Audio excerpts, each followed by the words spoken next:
Glória a Deus, que alegria estar aqui com vocês.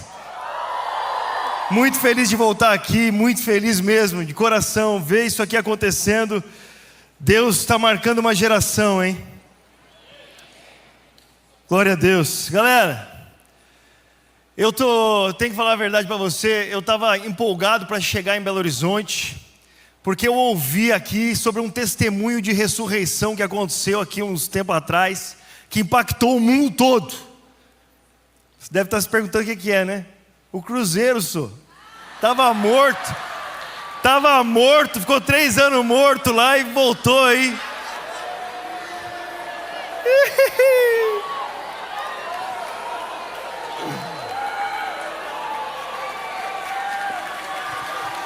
Pô, pessoal, eu vou fazer o quê? Aqui, meu coração é preto e branco, velho. Então, o negócio é...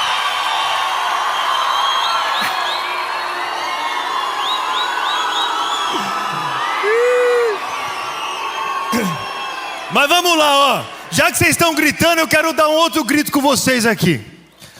Nós fazemos um negócio chamado Overmission por aí, e lá a gente... Oh, glória a Deus.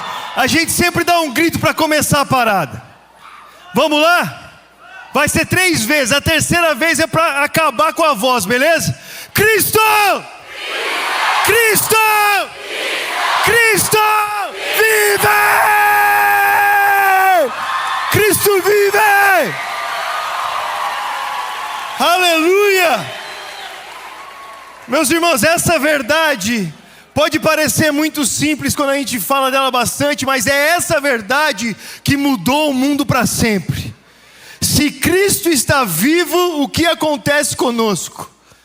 E o mundo precisa saber disso. Esses dias eu estava na Inglaterra e a gente foi fazer um evangelismo numa rua chamada Brick Lane. É uma rua muito alternativa, assim, muito maluca. E tinha um cara ali, ele estava parado, eu vi, ele estava... Ia acender um cigarro. Antes dele acender o cigarro, eu falei, mano, com licença, você ouviu alguma boa notícia hoje? Ele falou, vixe, faz tempo que eu não ouço boa notícia, velho. Eu falei, então, tem uma boa, muito boa para te falar, muito boa mesmo. Ele falou, o que é? Jesus Cristo está vivo. Aí você pode imaginar que o mundo lá fora vai olhar para sua cara e dar risada. Ele parou assim, ele guardou o isqueiro no bolso. Falou, essa é uma notícia muito boa mesmo. Eu nunca tinha pensado nisso. Aí eu comecei a pregar o evangelho para ele. Ele falou assim, cara, minha família é católica, mas eu nunca imaginei que Jesus Cristo estava vivo. E olha só, Cristo vive. Paulo, quando estava preso sendo julgado lá, ele não estava preso sendo julgado por muitas coisas que ele estava fazendo. A mensagem era que Jesus Cristo morreu e ressuscitou dos mortos. E se Jesus Cristo morreu e ressuscitou dos mortos, o que acontece com o nosso mundo? O que acontece com a forma com que nós enxergamos a vida? O que acontece com a forma com que nós respondemos aos dilemas? Jesus Cristo está vivo. O que acontece com você se Jesus Cristo está vivo, velho? Então é por isso que eu grito, Cristo vive. Esses dias eu estava ouvindo um maluco pregar, porque os caras pregam, não é para você pastor para pregar não, tem muita gente pregando por aí, o cara era bruxo. E aí eu estava falando, eu fiquei curioso para saber, né? O que ele está falando, o que as pessoas querem ouvir tanto. Porque hoje em dia você entra pelas livrarias aí, você vê tanto livro de bruxaria de um lado para o outro, uma magiquinha aqui, outra ali. E aí eu comecei a perceber, eu vi o cara, ele acreditava em tudo, velho. Ele acreditava no Saci Pererê, ele acreditava na mula sem cabeça, todos os contos que você imaginar. Aí a única coisa que ele não acreditava no ramo religioso, místico da vida, era que Jesus Cristo ressuscitou. Eu falei, olha que interessante isso daí, porque realmente, meu irmão, se você acredita que Jesus Cristo ressuscitou, todo esse monte de besteira acaba. Quando nós vemos as pinturas que surgiram por meio do cristianismo, na Renascença, a galera escrevendo o que aconteceu, você percebe sempre o cristianismo triunfando em cima de um paganismo banal. Mostrando que tudo aquilo que acontecia lá atrás não tinha força nenhuma, que o cristianismo dominou, conquistou o mundo, por meio da verdade de Cristo. Se Cristo ressuscitou, não tem espaço e não precisa ter mais nada além dele. Ele preenche tudo e todos. Se Cristo vive, velho, tudo muda. E esse livro que nós lemos aqui, a história dessas pessoas que nós vamos falar aqui, foram marcadas por essa verdade. E é essa verdade. Não é simplesmente por o que nós podemos fazer melhor com quem nós somos. É o que a verdade do Evangelho de Cristo faz com quem nós éramos. E não só para nos transformar em pessoas melhores. Não. Jesus Cristo veio para ressuscitar os mortos, cara. Nós estávamos mortos e agora estamos vivos com Cristo. E com que essa vida se parece. Hoje eu quero falar com você sobre um discípulo amado do apóstolo Paulo. O nome dele é Timóteo. Você está com a sua Bíblia aí? Abre aí em 2 Timóteo então. Meus irmãos, eu estou muito feliz aqui. Eu estava conversando com o pastor Rodrigo aqui um pouco antes. A primeira vez que eu vim, eu estava solteiro. A segunda vez que eu vim, eu estava namorando. Agora eu sou pai, meu irmão. Eu não sei se você vai conseguir enxergar aqui, mas olha a Alicinha, a coisa mais linda do mundo. É a cara da mãe dela. Amém, glória a Deus, agradecer ao Senhor. Ela tem uns traços meus, a orelha assim, o formato da cabeça. Aí meu cunhado chegou para mim e falou assim: olha como Deus é bom, como Ele faz milagre. Eu falei, por quê? Ele falou, ela se parece com você, mas é bonita. Eu falei, olha só, valeu, tinha que ser cunhado mesmo.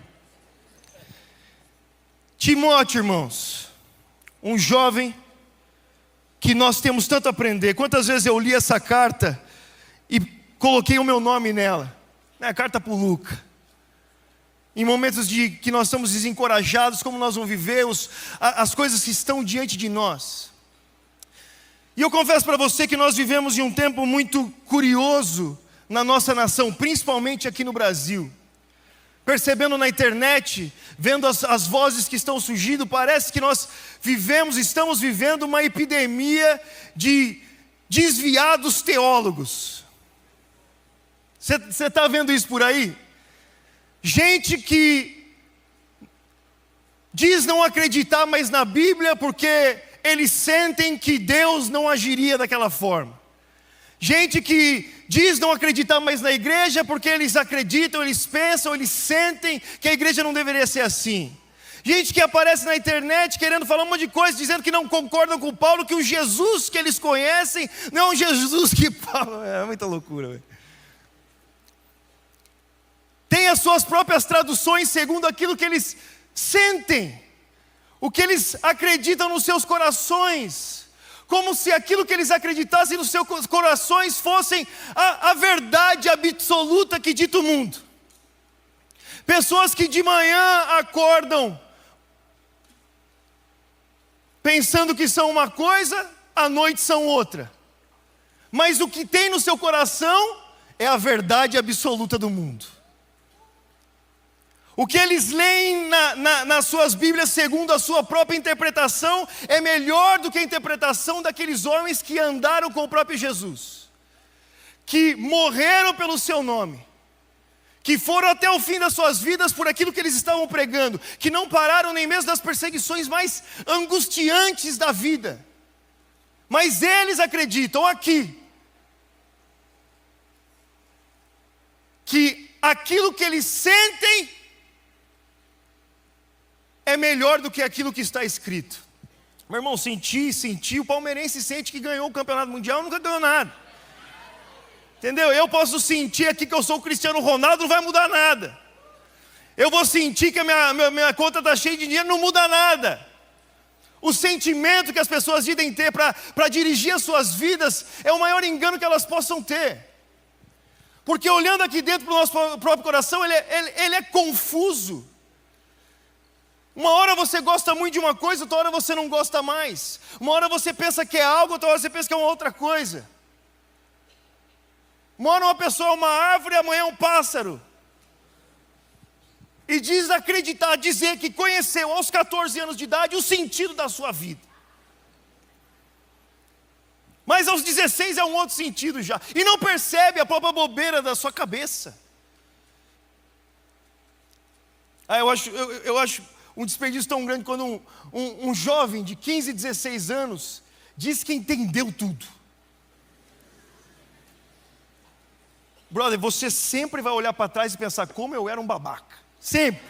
Se em algum momento você olhar para a sua vida, olhar para trás e pensar que você não é babaca, é porque você é um babaca agora. Entendeu? Então não pense você que aos 16 anos de idade você entendeu tudo.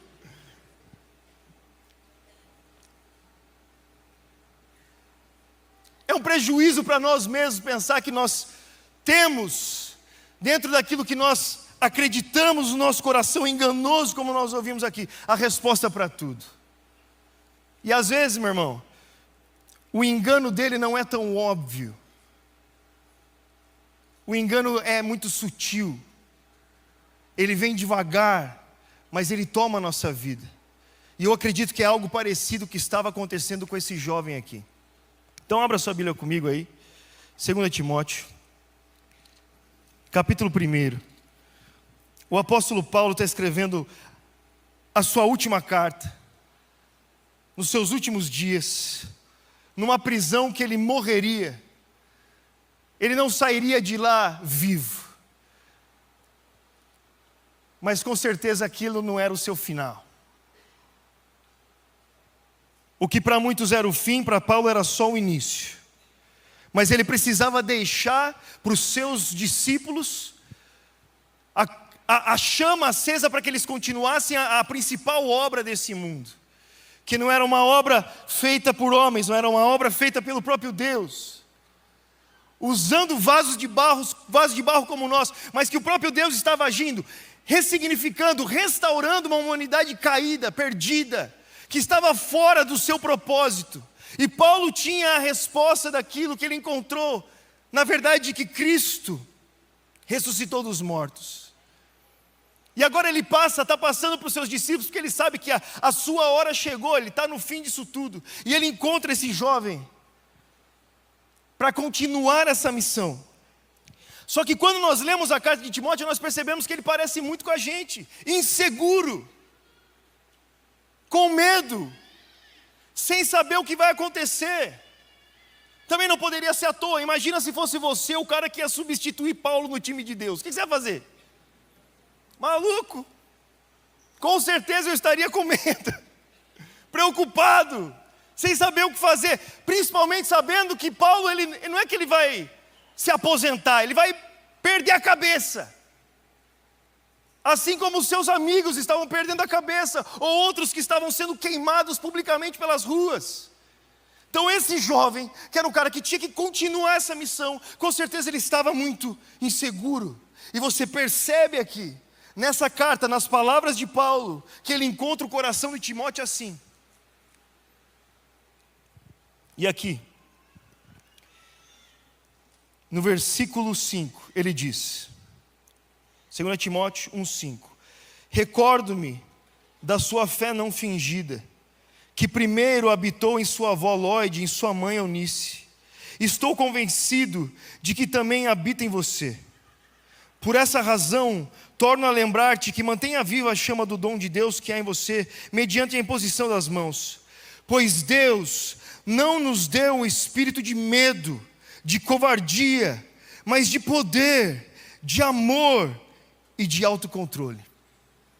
Pai, em nome de Jesus eu peço, abra os nossos olhos para ver, que a Tua palavra nos ilumine nessa noite, que o mesmo Deus que disse lá no início, haja luz, que Ele diga nos nossos corações hoje, haja luz, para que as partes escuras, sombrias de nós sejam iluminadas pela verdade do Evangelho, e a gente consiga caminhar na luz, percebendo por onde o Senhor está nos levando. Fale conosco, em nome de Jesus, amém. Meus irmãos, muitas vezes nós vamos pensar que o engano do coração está somente ligado a um pecado prático que nós podemos realizar. Né? E talvez você olha para você mesmo e fala assim, não, eu realmente não estou fazendo nada de errado. Mas o problema não é simplesmente não fazer nada de errado, é também não fazer aquilo que deve ser feito. No caso do jovem Timóteo, existia um engano no seu coração. E esse engano era o medo. O medo estava tomando o coração de Timóteo para conseguir realizar aquilo que Deus o havia chamado. O medo de pensar que ele talvez não era capaz de conseguir realizar, cumprir aquela missão. O medo de perder todas as coisas, o medo de morrer. Tantos medos que tomam, a insegurança que tomam o seu coração.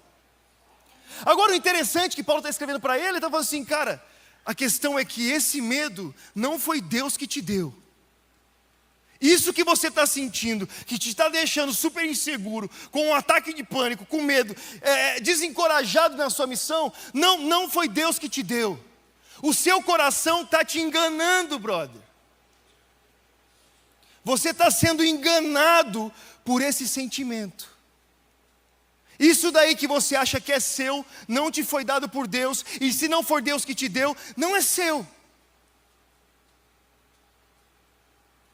Esse sentimento no seu coração está te enganando. E quantos de nós passamos por isso? E não percebemos que esse sentimento também, que parece ser só mais alguma coisa comum da nossa vida, também é um fruto de um coração enganoso.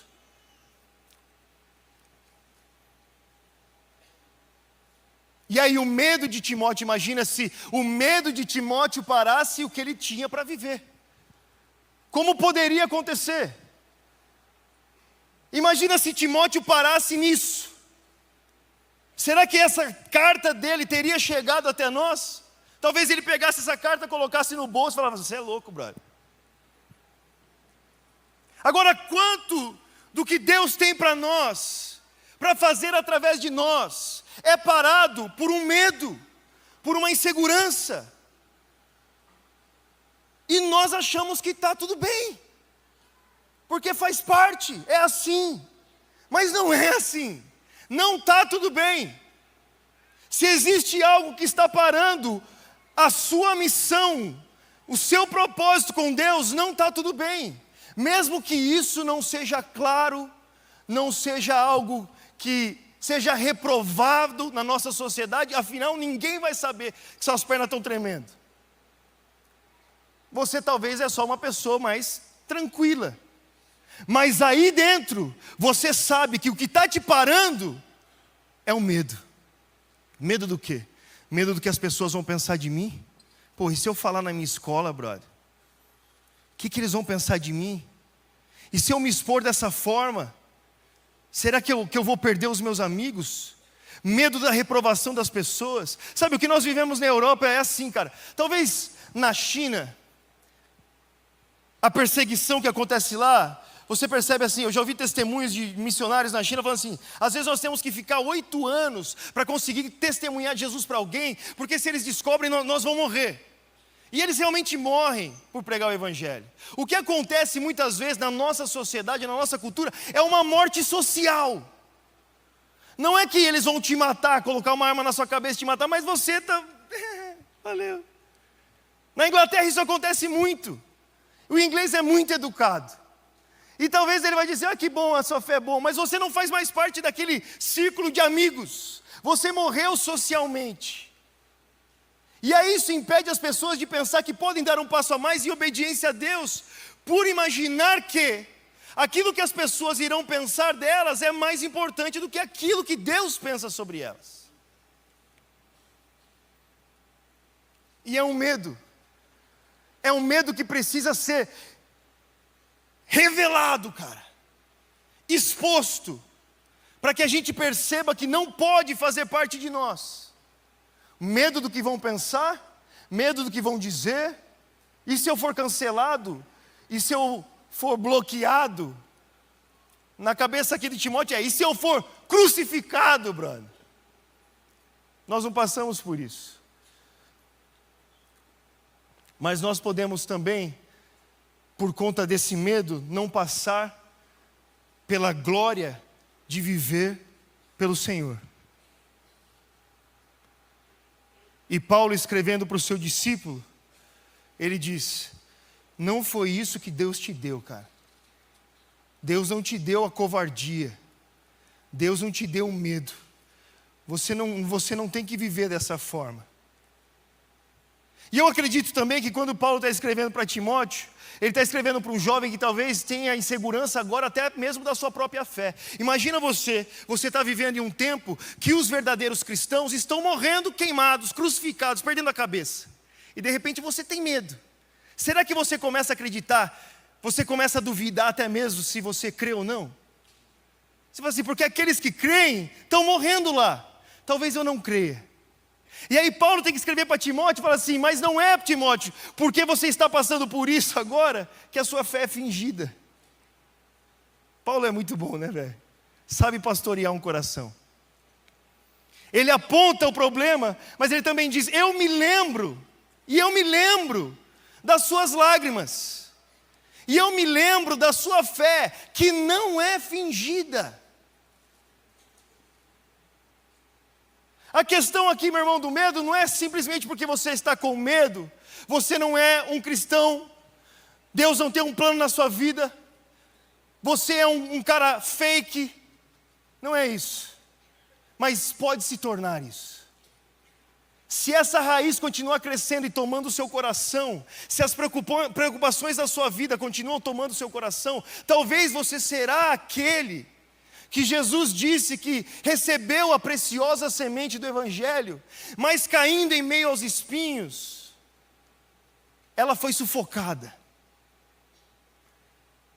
Hoje nós olhamos para esses desviados teólogos que querem ensinar a igreja, e nós pensamos, olha como eles estão, olha o jeito olha como eles são bobos da cabeça. Só que você precisa saber que a maioria deles, se não todos, um dia também frequentou igrejas. Também disse acreditar de todo o coração no Evangelho. O que eu quero dizer para você é que nós não estamos imunes se nós não prestarmos atenção e cuidarmos do nosso coração, com aquilo que está entrando no nosso coração e tomando as rédeas da nossa vida. Se hoje é o medo do que as pessoas pensam, que toma o seu coração diante da sua responsabilidade com a sua fé, amanhã pode ser uma coisa pior, velho. Se hoje isso já não te assusta e te faz prestar mais atenção no que você está vivendo, amanhã pode ser algo pior. E talvez nós podemos ser, não vamos assim, em nome de Jesus não, mas aqueles que um dia, meu irmão, estiverem em conferências, declararam o nome de Jesus, a semente nasceu, mas ela, apesar de crescer para cima, a raiz não entrou no coração. Quantos você conhece assim? Que disseram que iam se entregar, que iam morrer, que iam viver, e hoje já não creem mais. Por quê? Nas palavras de Jesus ele diz, as preocupações dessa vida. O que essa vida, esse mundo tem a pensar. A forma com que esse mundo vive as circunstâncias, tomaram e sufocaram a preciosa semente, e ela não vingou.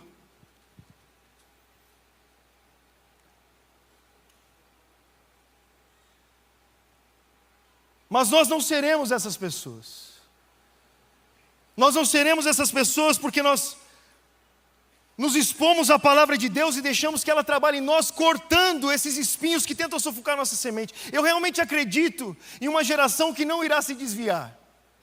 E eu vou ser sincero para você, eu vim para o Brasil nessa vez com uma batalha no meu coração. Uma batalha contra isso. Contra a possibilidade da minha geração se desviar. O meu coração ficou muito triste em perceber essa onda chegando. E eu falei, Senhor, não, nós vamos levantar um clamor e declarar a verdade e fazer de tudo para preparar uma geração para que ela perceba que não existe nada mais precioso do que aquilo que o Senhor entregou para ela. Que não existe nada mais real do que o próprio Evangelho. E que ela não vai submeter o Evangelho à sua própria vida, mas submeter a sua vida a toda a verdade do Evangelho e a palavra de Deus. Cortando esses espinhos, velho. tirando esses espinhos, nem se for no dente, mas não deixando ele tomar o nosso coração. Aí Paulo continua a sua carta ao seu discípulo. E chega um momento que Paulo fala assim: Timóteo, fuja das paixões da juventude. Ele está trabalhando com um jovem, cara. Paulo já foi jovem. Talvez na juventude de Paulo a paixão dele era matar cristão. Ele sabia desse zelo no seu coração. Ele sabia da força que isso movia. E ele sabia que agora esse jovem ele tinha que percorrer esse caminho. E é interessante que Paulo não chega para ele assim e fala: Timóteo, enfrenta as tentações. Enfrenta as paixões da juventude. Timóteo, resiste às paixões da juventude. Não, brother, ele fala: foge delas. Foge das paixões da juventude. Não deixa isso tomar o seu coração, porque esse também é um engano. Mais ainda na nossa sociedade de hoje, que diz que você tem que viver tudo o que você gostar de fazer. Se te faz bem, vai lá e faz. Viva o hoje e viva intensamente. Faça tudo, você só vai viver uma vez. Mentira, você vai viver duas, irmão. E a vida que você vive aqui vai dizer como será a próxima.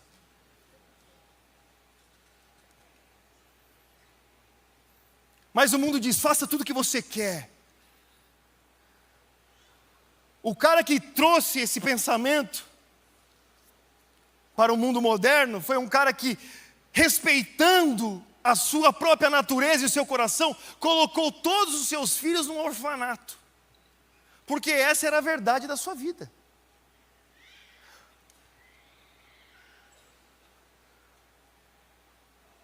O Senhor não diz para que nós respeitemos o que nós temos no nosso coração, o que a gente gosta.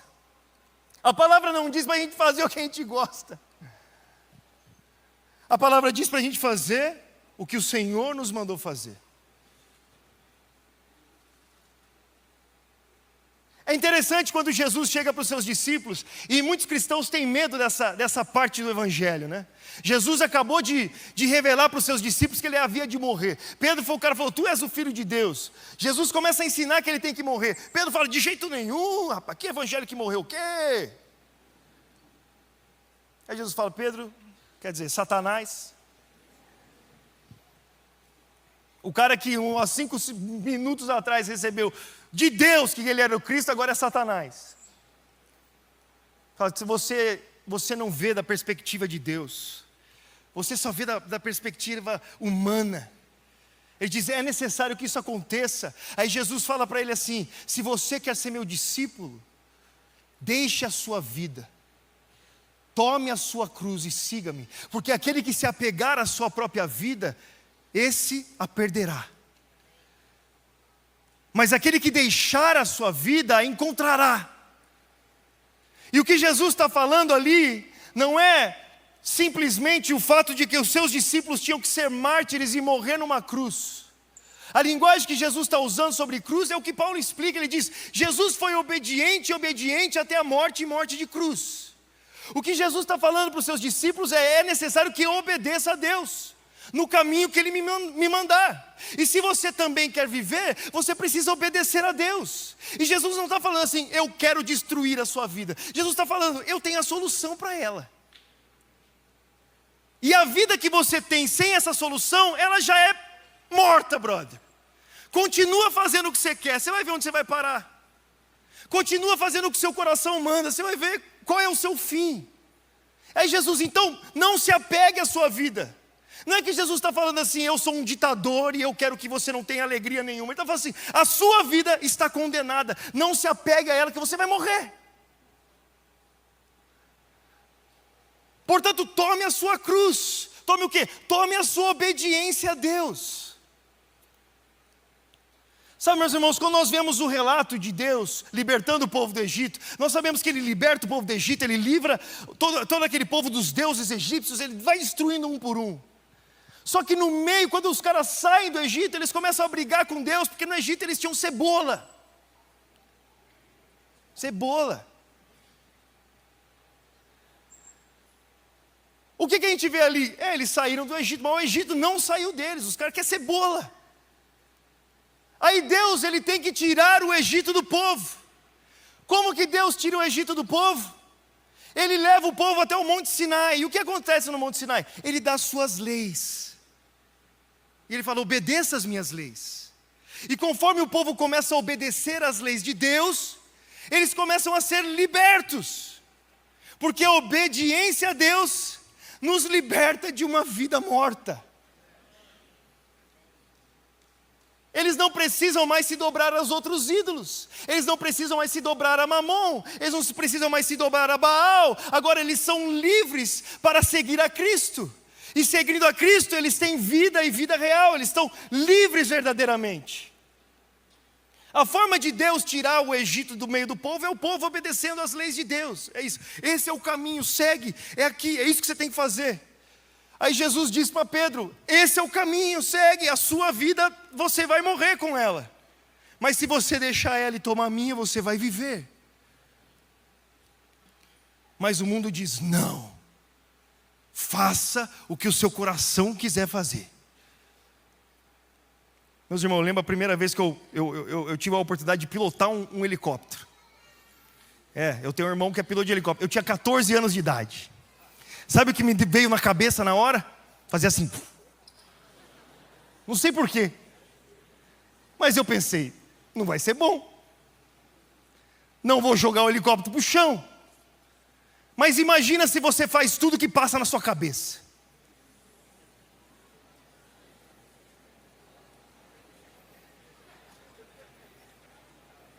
Imagina se você faz tudo aquilo que você acha que gosta. Aquilo que é vendido nessa tela o tempo todo, moldando a sua cabeça, dopando você, dizendo, é disso que você gosta, é disso que você gosta, é disso que você gosta.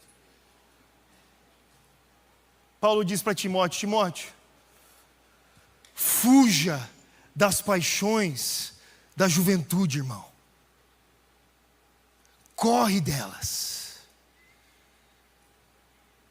E aí você precisa entender, a juventude tem as suas paixões.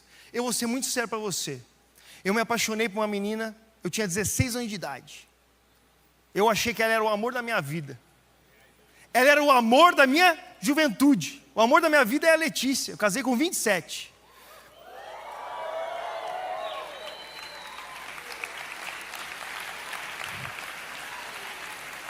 Se eu tivesse me dobrado a paixão da minha juventude, eu acho que eu nem vivo estava mais. Existe no seu caminho esse engano, cara. Existem paixões que não devem ser seguidas. Na verdade, você deve correr delas. E você pode me dizer quais elas são. Você sabe aí dentro. Você sabe dentro do seu coração qual é aquilo que te afasta do que Deus está te chamando para viver. E o apóstolo Paulo, que chamava esse discípulo de filho, diz, cara, foge disso. Só que como eu disse aqui, não basta você fugir, não basta você dizer não para as coisas. Você precisa também dizer sim para aquilo que deve ser dito sim. Não basta você parar de fazer um monte de coisa, se você não fazer o que tem que ser feito. E é aí que Paulo, nessa carta, começa a expor para Timóteo como foi a sua vida. E se tivesse alguém que poderia dizer que foi machucado com a igreja, era esse brother aí.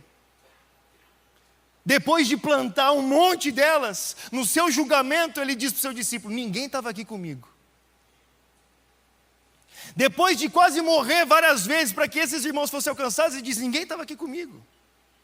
Mas Paulo não tinha nenhum remorso, rancor contra isso. Na verdade, ele estava encorajando os seus discípulos a continuar vivendo, porque o motivo que eles estavam vivendo era maior e melhor, e até valeria a pena sofrer por ele. Paulo disse para o seu discípulo, cara, não se envergonhem dessas correntes e não tenha medo de morrer. Porque é verdade o fato de que se nós morrermos com Cristo, nós viveremos com Ele.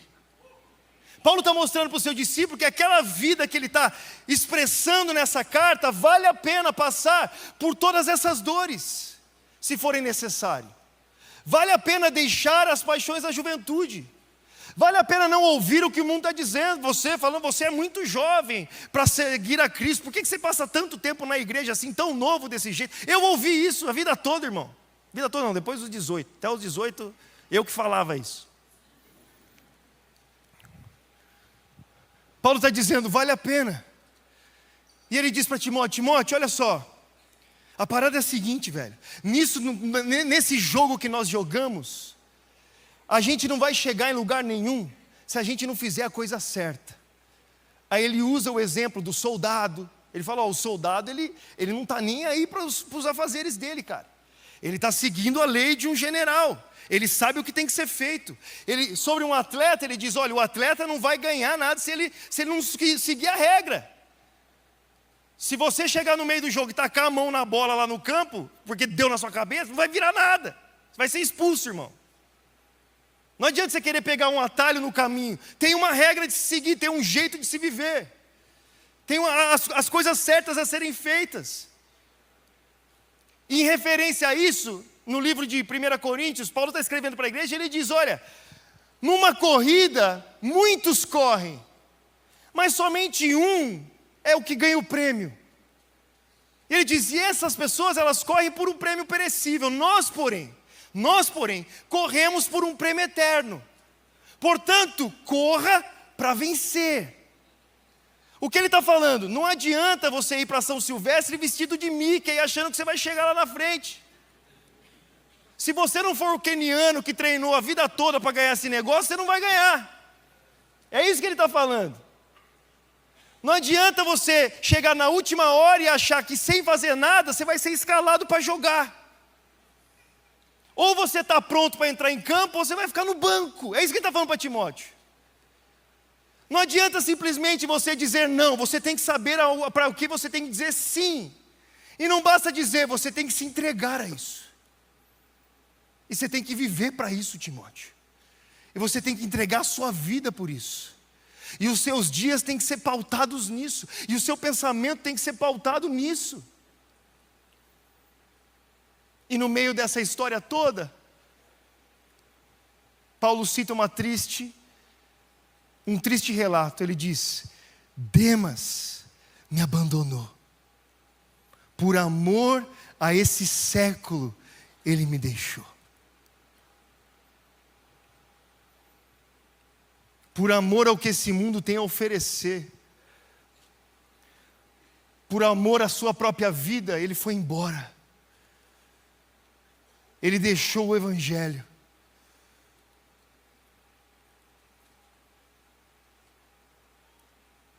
E às vezes nós poderíamos parar nessa notícia muito ruim, né?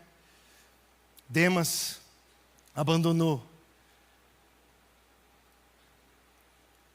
Mas ele está escrevendo para Timóteo, que é um jovem que não abandonou. Ele está escrevendo para esse jovem que Paulo sabia que continuaria a sua missão, que continuaria aquilo que Deus o chamou para fazer. E ele diz, então, Timóteo, cumpra o seu ministério cabalmente, leve a sério aquilo que Deus te deu, verdadeiramente viva por esse propósito. Ele está dizendo, se entregue, a sua vida seja para isso. No mundo em que as pessoas se afastam, se enganam, vão embora, você conhece a minha história, Timóteo. No mundo onde as pessoas buscam os seus próprios mestres para ouvir o que querem, no mundo onde as pessoas se afastam e são amantes de si mesmo, você conhece a minha história, Timóteo. E ele diz, eu combati o bom combate, eu terminei a carreira, eu permaneci fiel, e agora para mim existe uma coroa, existe um prêmio que não poderá ser tomado de mim, porque aquele que me entregará o prêmio não é a FIFA. Quem vai me entregar o prêmio, brother? É o Senhor dos Senhores, é o Rei dos Reis, é o Alfa e o Ômega, é o princípio e o fim, é aquele que era, que é e que há de vir, o primeiro e o último. Aquele que morreu, mas que vive e vive para sempre, que tem nas suas mãos as chaves do inferno e da morte. Aquele que Deus exaltou o seu nome sobre todo nome, na terra, no céu e debaixo da terra. Naquele do qual todo joelho se dobrará e toda língua confessará que Ele é o Senhor, o autor da vida. Ele me entregará uma coroa, e por Ele eu vivi, e a Ele eu me entreguei. Faça o mesmo, Timóteo.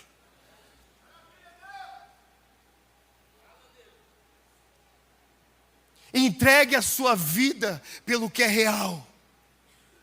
Entregue a sua vida pelo que é eterno. Entregue os seus pensamentos, os seus dias, todas as suas ações por isso. Viva o que Deus te chamou para viver. Não se desvia. Não abandona a fé. Não deixe o que é inimigo da verdade tomar o seu coração. Foge de todas essas coisas. Não fica brigando à toa, mas seja paciente e misericordioso e ensine a palavra de Deus. Siga o meu exemplo e morra se for necessário. Porque se nós morremos com Ele, Timóteo, nós vamos viver com Ele, Timóteo. Se você entregar sua vida para Ele, você vai viver com Ele, meu irmão. Só que não é no início da carta que Paulo dá o segredo. Porque talvez você está pensando assim, beleza, então eu tenho que fazer isso agora. Mas Paulo diz, Timóteo, eu quero te lembrar que existe um dom, que não foi você que comprou, não foi você que conquistou, não foi você que fez por merecer, foi algo que Deus colocou aí dentro. Tem algo que Deus derramou em você, e que agora você é responsável por manter aceso. Abana esse dom de Deus que há em ti. Abana o dom de Deus que há em ti. Pois não te foi dado espírito de covardia, mas de poder, de amor e de autocontrole.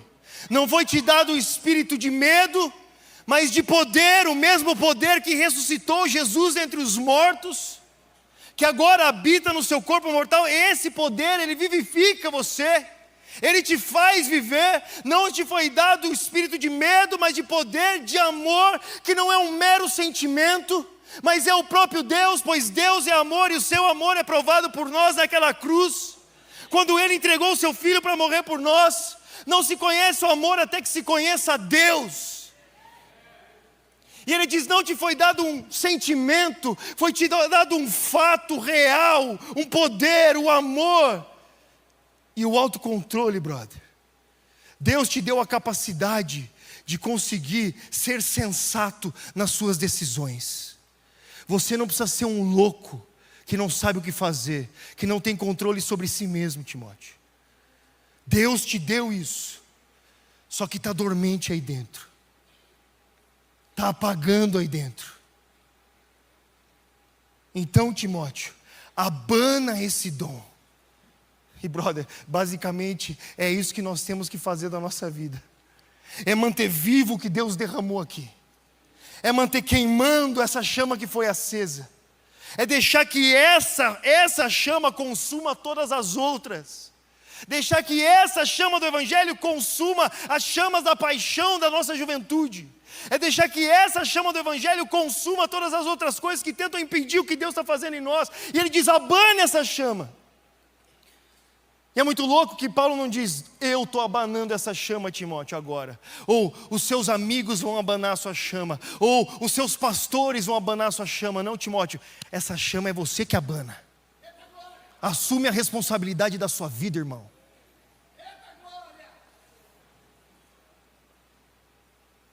Assume a responsabilidade da sua vida. Veste a camisa, brother.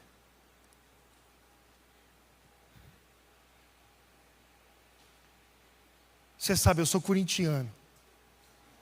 Você sabe disso. Me perdoa. Eu vou falar uma parada para você aqui, não é uma heresia. Deus fala com as mulas do jeito que as mulas entendem, beleza? Um dia eu estava vindo para o Brasil, morrendo de medo. Era a primeira conferência de carnaval que eu ia pregar. Eu olhei lá os nomes, eu falei, meu Deus, eles vão descobrir que eu copiei as mensagens deles. O que eu vou fazer agora? Estou no avião, falando com Deus assim, Deus, o Senhor escolheu errado. Deus, eu não estou pronto para isso. Deus, não é agora. E morrendo de medo, com o coração tremendo. De repente, eu comecei a ouvir uma música. Eu assustei, cara. Eu falei, que coisa louca.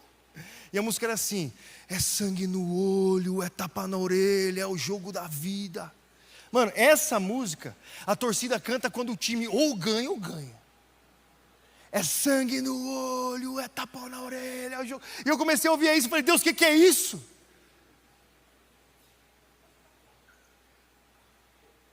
E aí eu entendi. Falei, meu irmão, se você está em campo, não é hora de você ficar olhando para trás.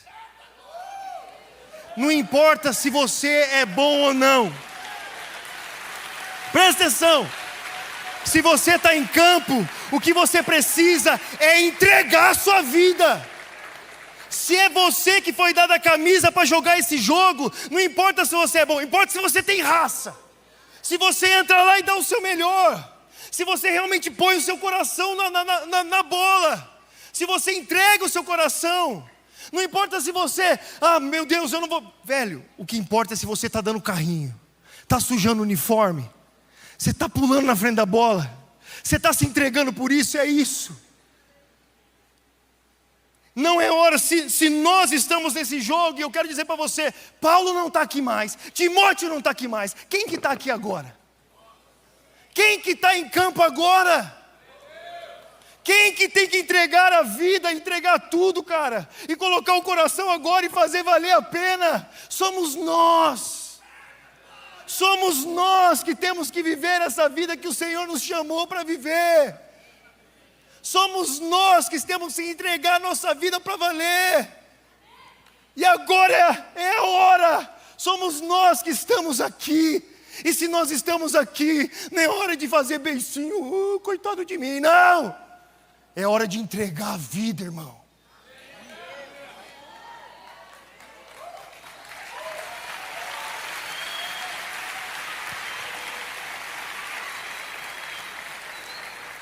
É hora de deixar tudo aos pés de Deus, abanar essa chama, fazer esse evangelho tomar o nosso ser, correr nas nossas veias, se tornar a nossa única obsessão. E quando alguém perguntar o porquê você está vivo, você vai responder: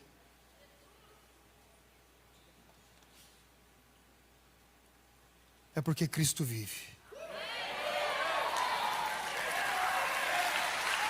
Então fica de pé agora, por favor. Eu quero orar com você, por você que quer abanar essa chama, mas também eu quero orar com você por essa geração. Essa geração que não será mais subtraída de meio a nós, será somente adicionada ao corpo. Uma geração que não irá se desviar. Não é uma geração de Demas, mas de Timóteos. Uma geração que ama o Senhor e se entrega apesar de ver as suas próprias dificuldades. Não se submete às suas próprias vontades, mas se entrega ao Evangelho de Cristo com toda a sua vida. Fazendo essa mensagem valer a pena. Sabendo que um dia chegará diante do Senhor e dos seus amigos e também terá uma história para contar. Paulo, eu sei o que Deus fez na sua geração, deixa eu te contar o que Ele fez na minha. Porque eu estava lá, eu vi, eu vivi, eu fiz parte. Você não pode deixar esse privilégio ser roubado de você por bobeira, irmão. Você não pode deixar essa mensagem ser roubada por você por coisas que não valem nada. Me responde, o que você faz agora, hoje no seu dia, que tem valor daqui 100 anos? Talvez o que você faz hoje, no seu dia hoje, não vai ter valor nem daqui 50 anos, nem daqui 30 anos, quanto mais daqui 100. E o que você faz hoje que vai ter valor daqui 1000 anos? E daqui 2000 anos? E daqui 3000 anos? Nós podemos viver por algo que terá valor para sempre. Nós podemos tomar decisões hoje que terão valor para sempre. E não importa a nossa idade, agora é a hora de começar. Não importa quão jovem você seja. Você não sabe quanto tempo você tem. Aos 18 anos de idade, meu irmão, eu estava doente. Eu espirrava e saía sangue. Eu estava destruindo a minha vida nas drogas. E eu tinha certeza que eu ia morrer. E aí um pensamento passou pela minha cabeça: e se o evangelho for verdade? E daí você pode pensar que eu fiquei com medo de ir para o inferno. Eu era orgulhoso demais para pensar que eu ia para o inferno, irmão. Eu tinha orgulho demais dentro de mim. Estava nem aí, para mim eu ia chegar no inferno, eu ser o dono do inferno. Mas o que o pensamento passou na minha cabeça foi o seguinte: e se o evangelho é verdade? Eu tenho uma vida e eu desperdicei ela ao invés de conhecer a Cristo. E se eu morrer amanhã? Eu vivi 18 anos, ou melhor, eu desperdicei 18 anos. Você não sabe quanto tempo você tem. Ninguém de nós não sabemos se nós vamos acordar amanhã. Então o amanhã não importa, irmão. O que importa é o agora, é hoje. Hoje eu viver para Deus. Agora eu respiro para Deus. Nesse instante eu entrego tudo para Ele. Cada minuto que eu estou respirando é para Ele, é hoje, é agora. Eu vou fazer hoje o que eu tenho que fazer hoje. E amanhã, se eu acordar, eu vou fazer o que eu tenho que fazer amanhã. Mas eu não vou desperdiçar mais a minha vida. Eu não vou viver mais a minha vida como se Cristo não ressuscitou dos mortos. Porque se Cristo não ressuscitou dos mortos, Paulo diz, nós somos os mais infelizes. E se Ele ressuscitou, o oposto disso nós somos os mais felizes. Porque nós vivemos por algo maior do que aquilo que nós conseguimos ver. E o meu convite nessa noite para você é esse: pelo que você vai viver? Qual vai ser a sua obsessão, irmão? Qual vai ser o seu Deus? Qual vai ser o motivo da sua existência? Quando a sua história acabar, o que foi escrito sobre ela?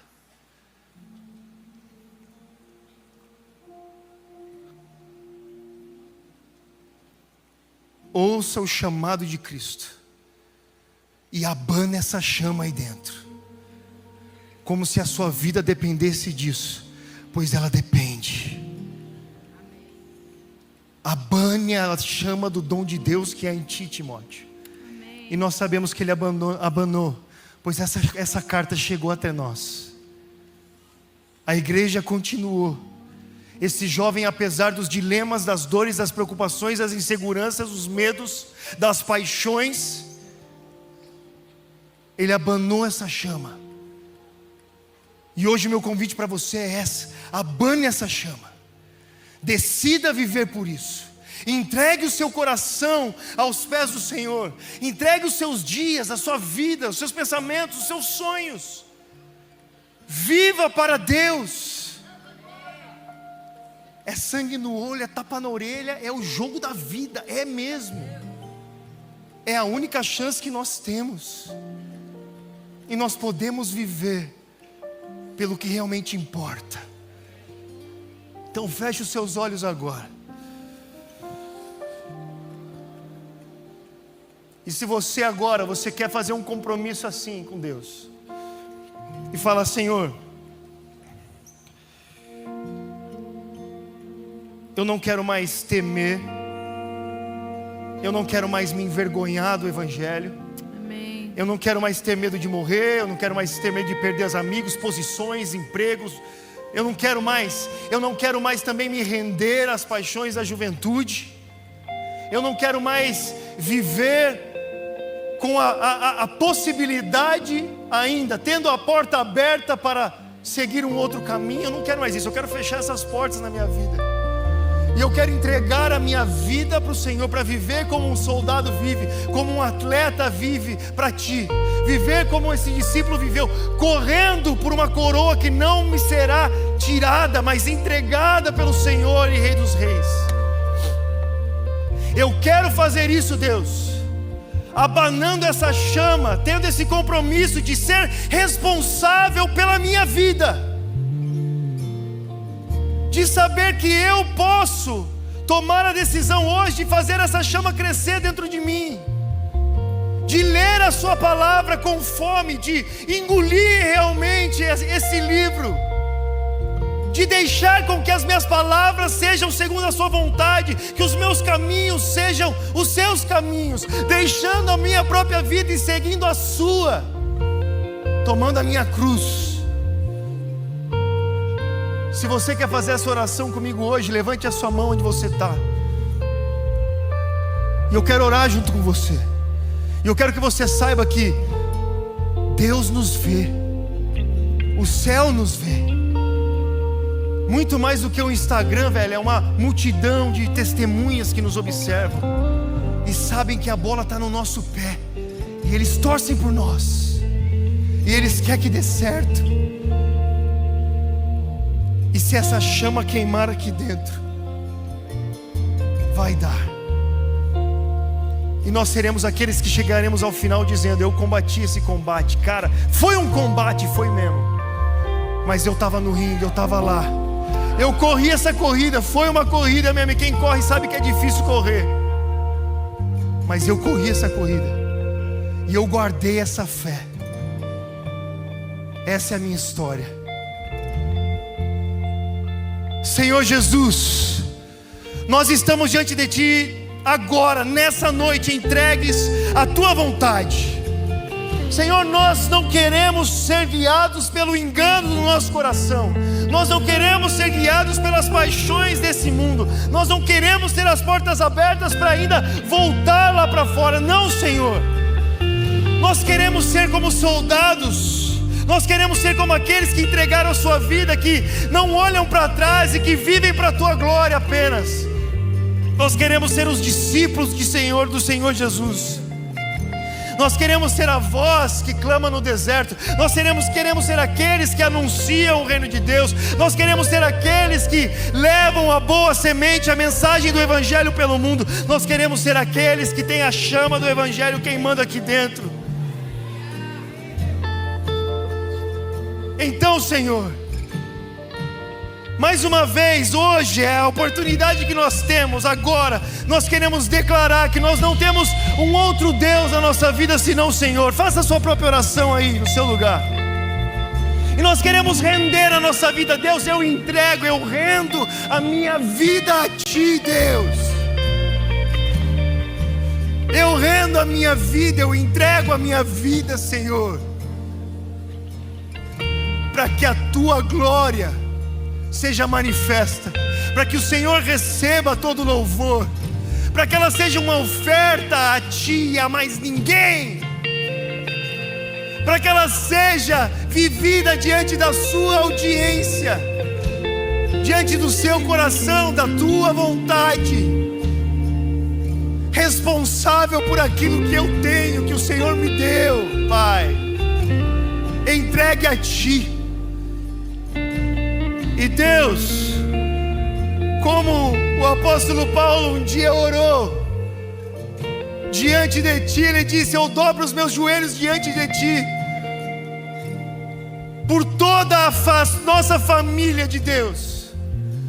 Eu oro por eles, Senhor. Eu quero aqui junto com os meus irmãos orarem, que nenhum daqueles que estão aqui se perderão no caminho. Ninguém que está aqui ouvindo essas palavras hoje se perderá no caminho. Senhor, todos esses que estão aqui chegarão até o fim, fiéis à Tua palavra, fiéis à Tua vontade. Nós não seremos uma geração de apóstatas, mas fiéis a Ti, Senhor. A nossa geração será uma geração fiel a Ti, e a geração que virá após a nós também será uma geração fiel a Ti. E por isso nós oramos hoje, que ninguém se perca, Senhor. Não basta somente eu, não basta só você, ninguém pode se perder. Todos nós, irmãos, uns com os outros, encorajando uns aos outros, precisamos chegar até o fim, permanecendo no caminho do Senhor. Senhor, e por isso nós oramos e cremos que assim será, e que a nossa vida seja por esse propósito. Eu quero pedir algo para você que está aqui nessa noite. Com certeza você tem algum amigo que se desviou. Que no fim dessa noite você mande uma mensagem para ele e conte o que você viveu aqui hoje, porque ainda deve existir, tem alguma coisa. Talvez a chama está pequenininha lá dentro, mas essa sua mensagem pode ser um sopro ali naquele fogo, para voltar a queimar nos seus corações. Nós não podemos desistir dos nossos amigos. Nós precisamos ser aqueles que os encorajam. Talvez eles estão lá como Timóteo, mas nós precisamos lembrá-los que ainda existe um caminho, e que essa geração não se perca. Então que hoje, que enquanto você se entrega ao Senhor, se entregue por você e por toda a família de Deus, em nome de Jesus, amém.